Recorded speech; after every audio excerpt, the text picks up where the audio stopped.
Yesterday I shared, or I guess Sunday I shared. Today's Tuesday, but on Sunday, January 14th, I shared a message very near and dear to my heart. A message that God spoke to me in some of the hardest times of my life, and in moments where I was questioning my identity, questioning my calling, questioning whether I was doing what God had designed me to do. And God spoke to me through the story of Joseph, and watch that message. Watch that message. I believe anyone that is walking the path right now of discipleship, walking the path, trying to draw closer to God, it's an incredible message that God speaks in and through us. And one of the questions that I've received a lot um, through that message, living the dream, is the question of what, Pastor James, what if I don't have a dream? What if I don't know what the future holds, or where God is calling me? And there's a there's a harsh answer to that. But then there's also a depth of knowledge that we have to have. The first and the harsh answer so often, and I'm speaking to, I don't know who I'm speaking to, right? So I don't know who you are right now, but listen to this.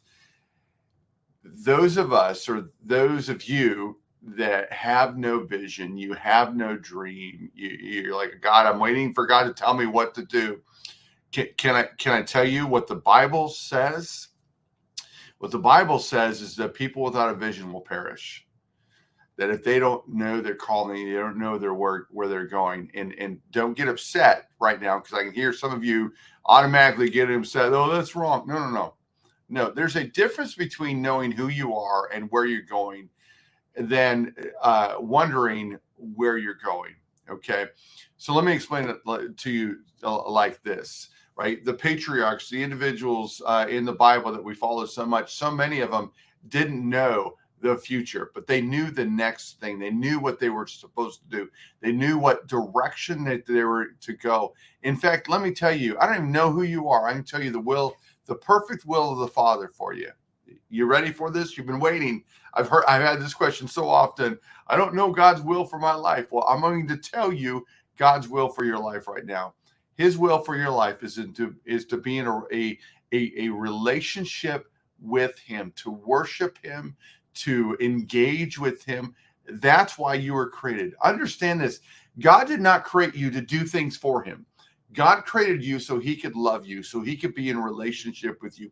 And out of that, we begin to act. And out of that, we begin to do things for Him, right? So for those of you that say, I don't have a dream, I don't have a vision, do you recognize the problem with that statement? The problem with that statement is saying that you've lost your original design. Your original design was to have a relationship with the Father. That's where you're going. And so for those of you that struggle and say, well, I don't know what the dream that God has for my life.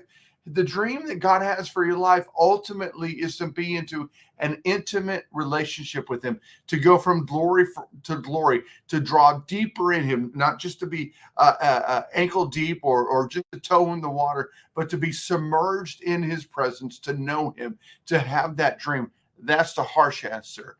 Let me go to the next step. And those of you say, well, I still don't have a dream. I'm not sure where I'm going to go. Look at the story of Joseph again. I wasn't able to share all of this on Sunday, but understand he had two dreams, but it never says that he understood the full vision of those two dreams. He just continued to do what he knew what to do while he was in the pit, while he was at Potiphar's and as a slave, while he was in prison, while he was in front of Pharaoh. All those years in Egypt, the 13 plus years that he was in Egypt, and even a little bit longer till his brothers come, he continued to walk towards God and continued to seek God. And then at that end, that's when God finally revealed, as his brothers are bowing before him, the truth of the matter. So let me just challenge you. Pastor James, I don't have a dream. Don't think of the burning bush. Don't wait for the burning bush. Know what God has called you to, and